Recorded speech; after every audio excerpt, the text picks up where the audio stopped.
به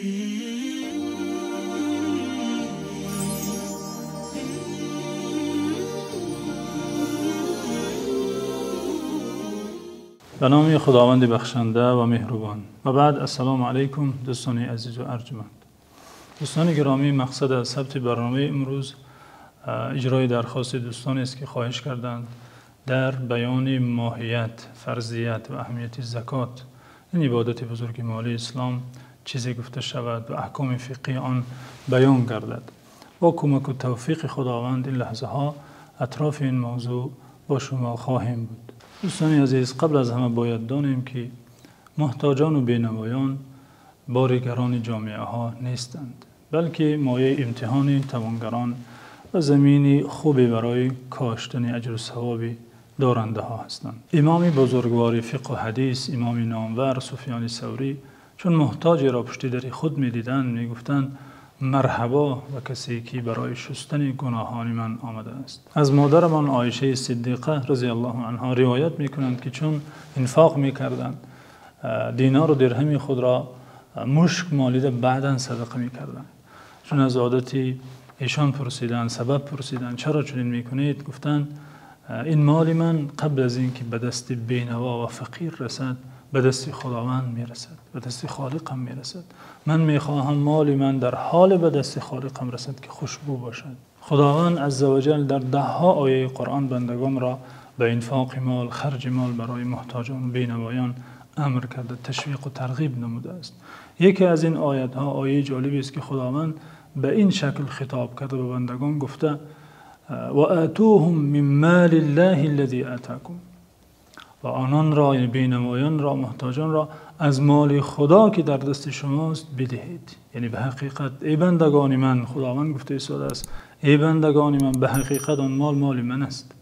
از مال من که در دست شماست، حالا موقتا در دست شما قرارش دادم، برای امتحان به شما دادم، از مال من و بندگان من بدهید. اما در مورد ماهیت و اهمیت زکات باشد، زکات این یکی از 5 رکن اسلام است، فریضه حتمی الهی است که اسلام انسان، مسلمانی انسان بدون آن کامل نمیگردد. در بیان اهمیت و مقام بزرگ این عبادت همین بس است که دانیم این عبادت در 30 جای قرآن با نماز همراه ذکر شده.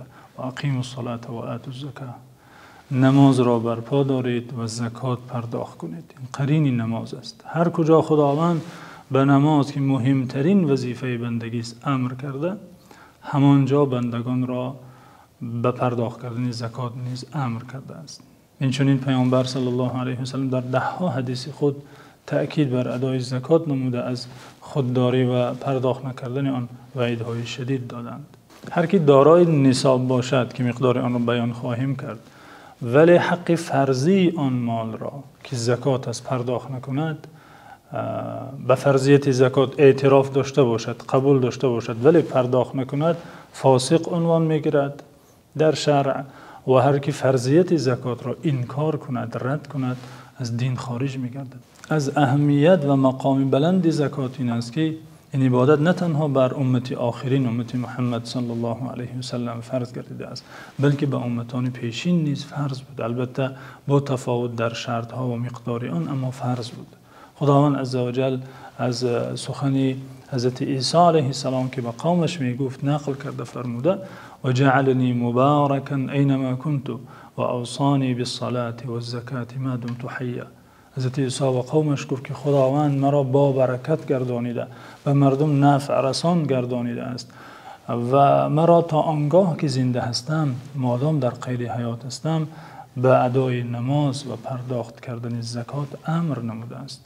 این خداوند عزوجل وصف نیکی حضرت اسماعیل علیه السلام را در قرآن نقل کرده. در سوره مریم می‌فرماید و کان یأمر اهله بالصلاة والزکاة و کان عند ربه مرضیا.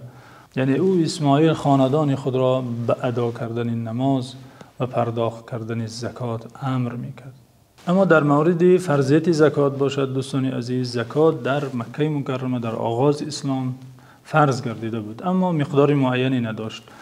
شخص مسلمان باید آنچه که از نیاز اصلیش بیرون است مقدار باید زکات میداد. اما در مدینه بعد هجرت پیامبر صلی الله علیه و سلم در سال 2 هجری فرضیت این عبادت تأکید شد و آن مالهایی که در آن زکات فرض می گردد و چه مقدار فرض می گردد مفصل بیان گشت. از جمله آیاتی که درباره فرضیت زکات نازل شده آیه سوره بقره است که خداوند عزوجل فرموده و اقیموا الصلاة و آتوا الزکاة وارکعوا مع الراکعین. ای مسلمانان، ای مؤمنان، نماز برپا دارید و زکات پرداخت کنید و با رکوع کنندگان یعنی با نمازگزاران نماز گزارید. این چنین آیه که بر فرضیت زکات دلالت می‌کند آیه سوره حدید است که خداوند عزوجل می‌فرماید آمنوا بالله ورسوله وانفقوا مما جعلكم مستخلفين فيه فالذين آمنوا منكم وانفقوا لهم اجر كبير. یعنی به خداوند و پیامبرش ایمان آورید و از آن مالی که خداوند شما را در تقسیم آن نماینده خود قرار داده است انفاق کنید.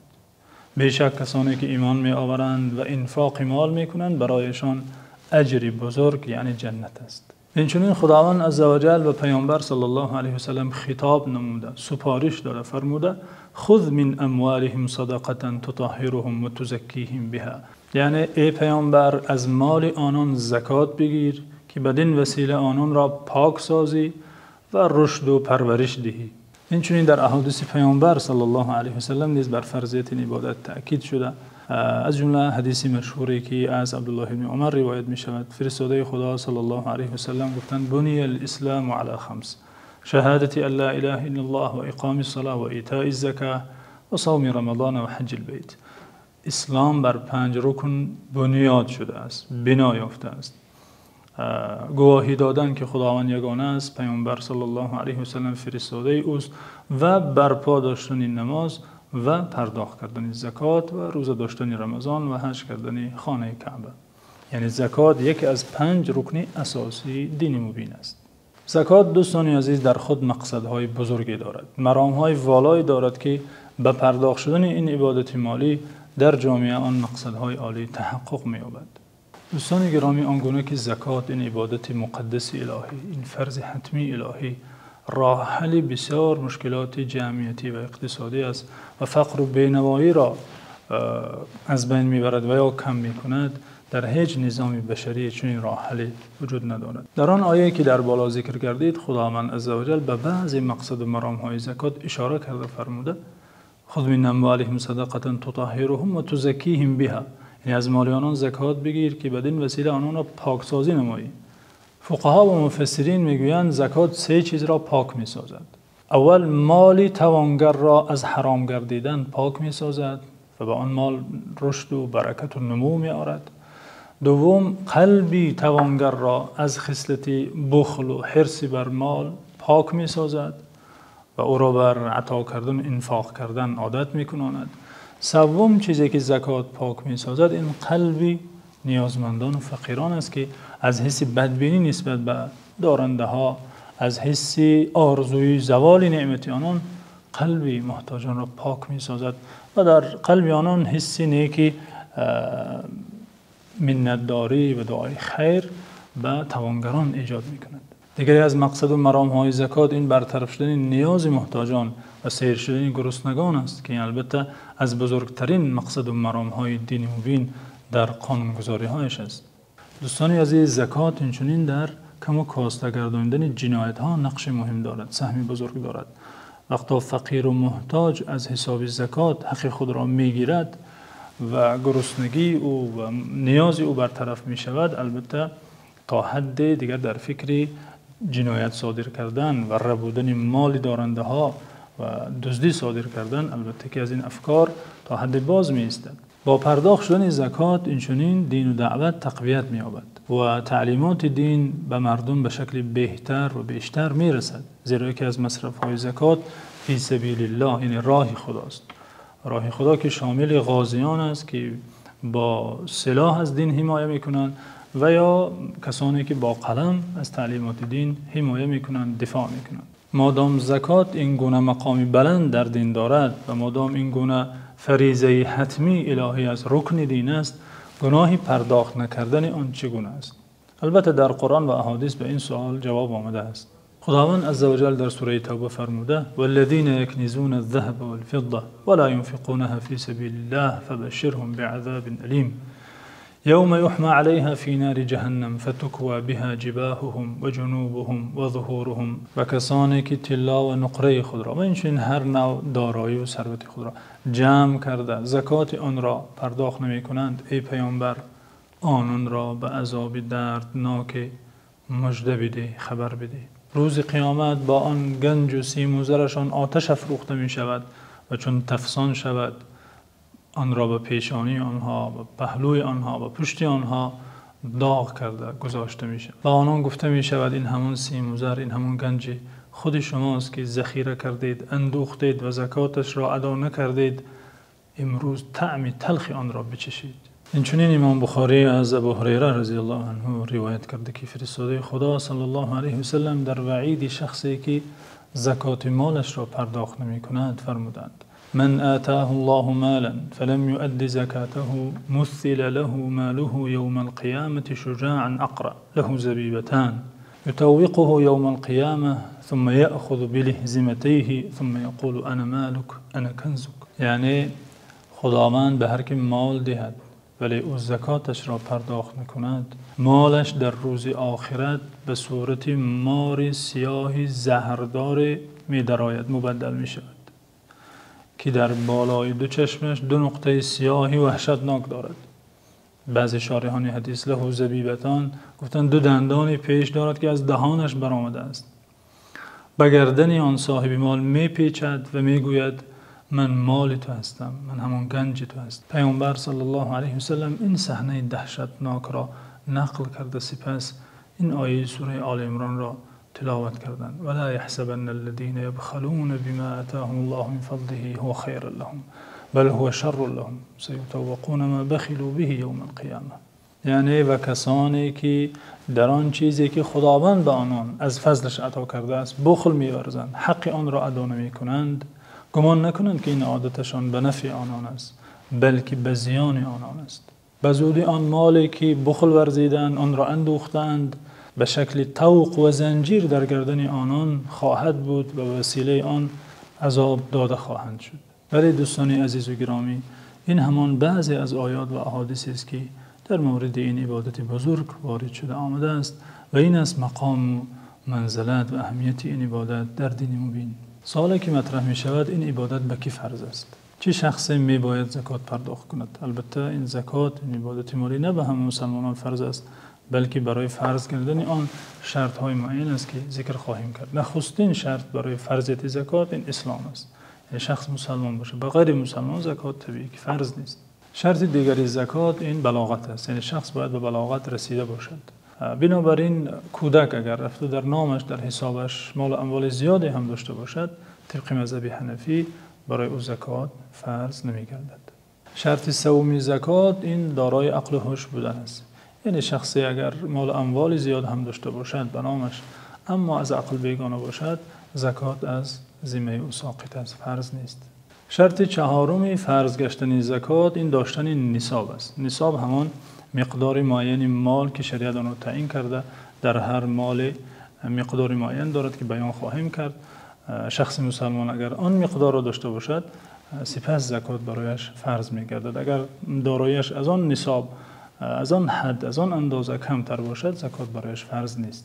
شرط پنجمی فرض گشتن زکات این است که شخص نسبت به همین مقدار مال که نصاب نام دارد به تعبیر فقها ملکیت تام، یعنی مالکیت پره داشته باشد، به این معنا که مال هم از آن او باشد و هم اختیاراً حق تصرف در او داشته باشد و به مال رسیده تواند. مثلا رفت و این مقدار مال را داشته باشد ولی این مالش را کسی غصب کرده باشد یا به قرضداری داده باشد، قرضدار انکار کرده باشد و دلیل و حجتی ندارد مالش را باز پس بگیرد. یا زن این مقدار مال را از حساب مهریه خود صاحب شده ولی حالا مال به دستش نرسیده. در این صورت ها که مالکیت تام نیست، پره نیست، بنابراین زکات فرض نمی گردد تا آن زمان که این مبلغ در دست صاحبش فعلا رسد و حق تصرف در او را پیدا کند، سپس زکات برایش فرض می گردد. شرط ششمی فرض گشتن زکات این است که این مقدار مالی که انسان به دست می آورد 1 سال قمری در دست او باقی ماند، یعنی مالش 1 سال عمر بیند به حساب قمری. البته شریعت فرصت داده، آسان گرفته.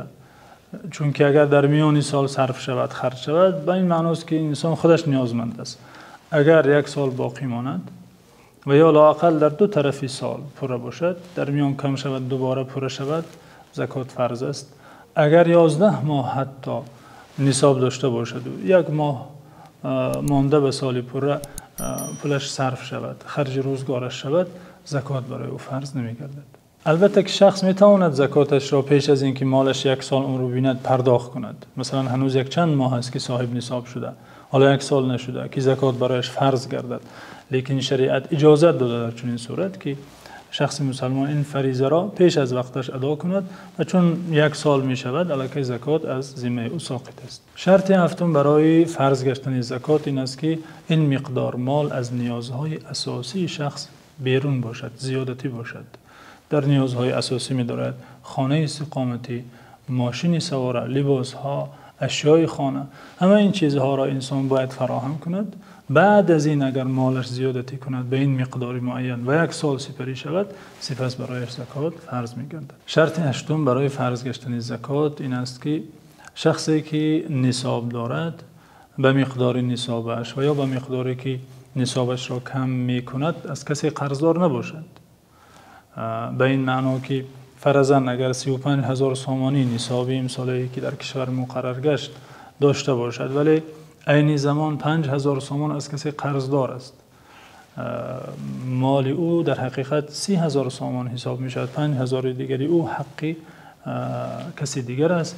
بنابراین برای این شخص زکات فرض نیست چون که مالک نصاب نیست، مالک پره نصاب نیست، چون که 5,000 سامانی که در دست دارد مالکیت کسی دیگر است. شرط نهمی فرض گشتن زکات که البته این شرط به نوع معین نصاب، به نصاب جانوران تعلق دارد، این است که شخصی که چارواها دارد، این چارواها در اکثر سال در دشت و دمن چرند، با دهان خود خورند.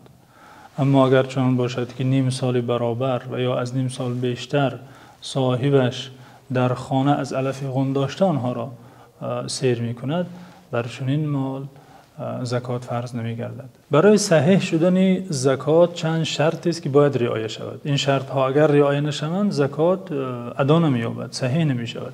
نخستین شرط این نیت است، یعنی صاحب مال باید به نیت زکات دهد. در قلبش، در قصدش همین باشد که من این عبادتی که خدا فرض گردانیده است آن را ادا کرده ایستادم.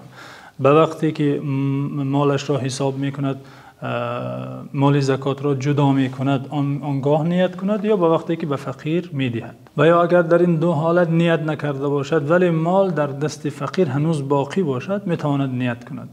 لیکن فقیر الکی مال را خرج و صرف کرده باشد، دیگر نیتی صاحب مال اعتبار ندارد، باید دوباره زکات دهد. شرط دومی درست شدن زکات این است که صاحب مال، زکات دهنده، باید به همان 8 صنف آدمانی که قرآن معین کرده به همانها دهد. به غیر آنان اگر زکات دهد زکاتش درست نمی شود. شرط سومی درست شدن زکات این است که زکات دهنده مال را به تعبیر فقها تملیک کند، یعنی به مالکیت فقیر درآورد، به شخص معین مال را ببخشد.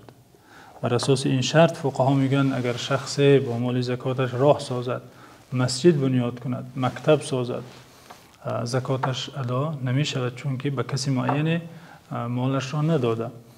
و یا برای میت کفن تهیه کند، یا به دوستانش یا به فقیران ضیافت کند، در این صورت ها زکات ادا نمی یابد، زیرا تملیک صورت نگرفته. بر اساس همین شرط فقها میگویند پرداخت شدن زکات به صورت بخشیدن قرض جایز نیست.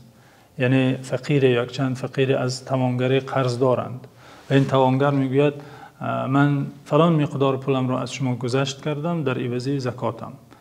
جمهور فقها، اکثر فقها به این نظرند که زکات به این شکل پرداخت نمی شود، زکات او جایز نمی شود، زیرا تملیک صورت نگرفته و زیرا اینکه آن مالکی کیها باز پیش از این وقت به او داده بود به نیت زکات به اون نداده بود.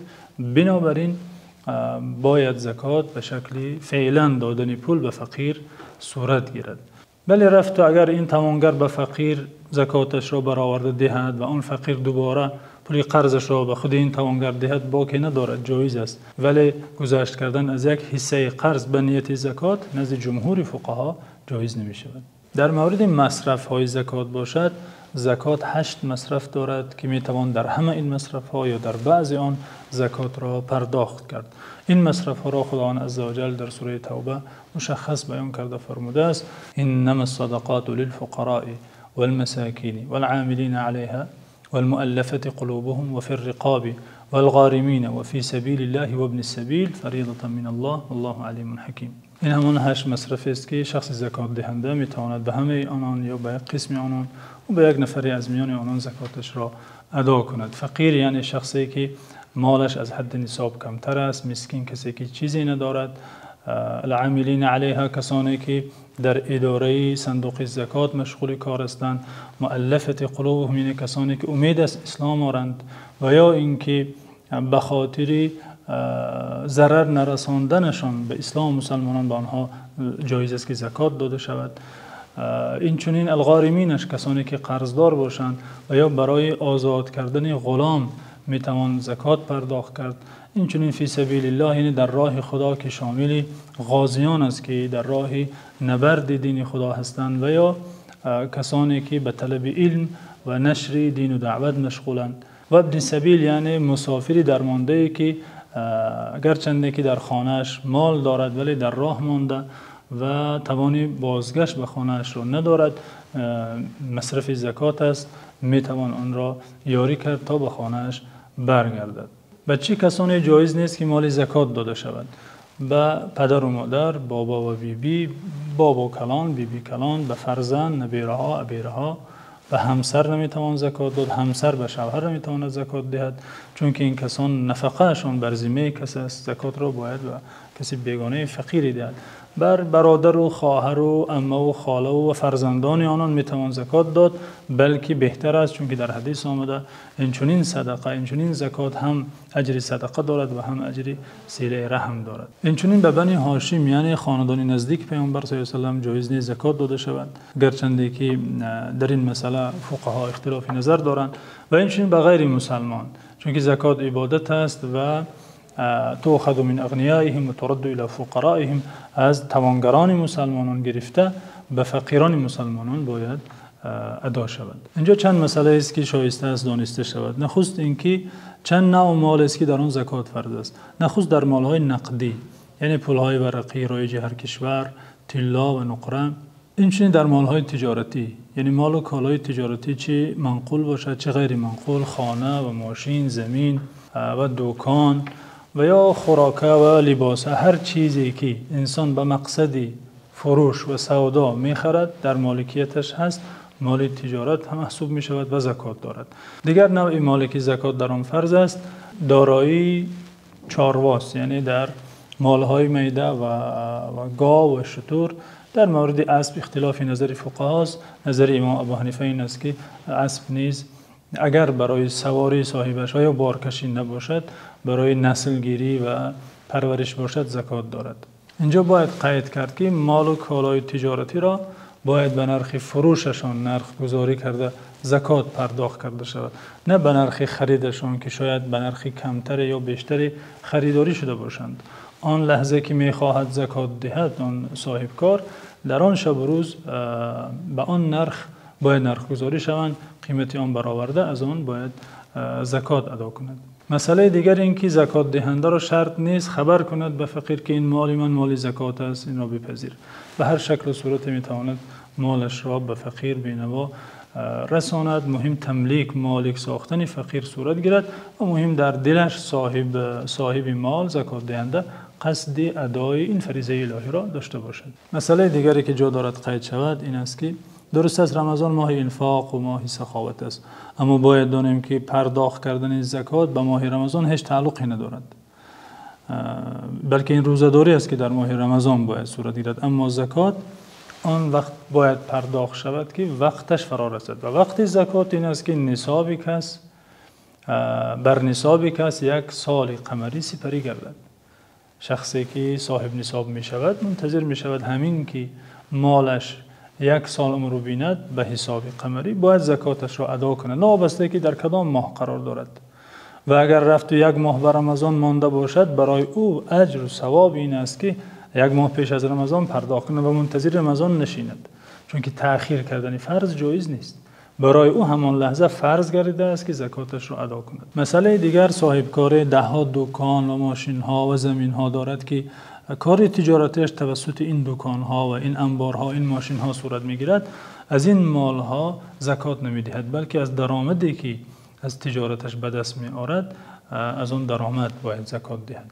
این شخصی اگر کارخانه دارد، به کار استحصال و صنعتی مشغول است، از خود نرخ کارخانه زکات نمیدهد، بلکه از درآمد کارخانه و یا آن مواد خامی که خریداری کرده ذخیره کرده است و از آن مواد اشیا می سازد، آن مواد مال تجارتی حسابند، آنها را نرخ گذاری کرده باید زکات دهد.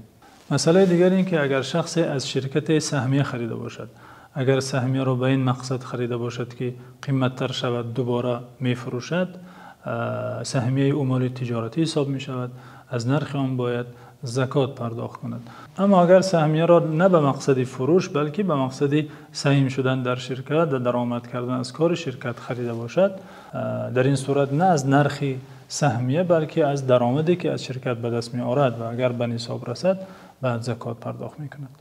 در مسئله زر و زیور زنان که در آن زکات فرض است یا نه، میان مذاهب فقهی اختلافی نظر است. طبق مذهب حنفی زر و زیور زنان از طلا و نقره باشد، وزنش به 85 گرم طلا برابر باشد، زکات فرض می گردد. صاحبکاری که می خواهد زکات دهد و اموال گوناگون تجارتی دارد، پول نقد دارد، خوراک دارد، لباس دارد و هر چیز دیگری دارد، اختیار دارد که از کدام نوع این مال ها زکات برآورد و به فقیر دهد، جایز است.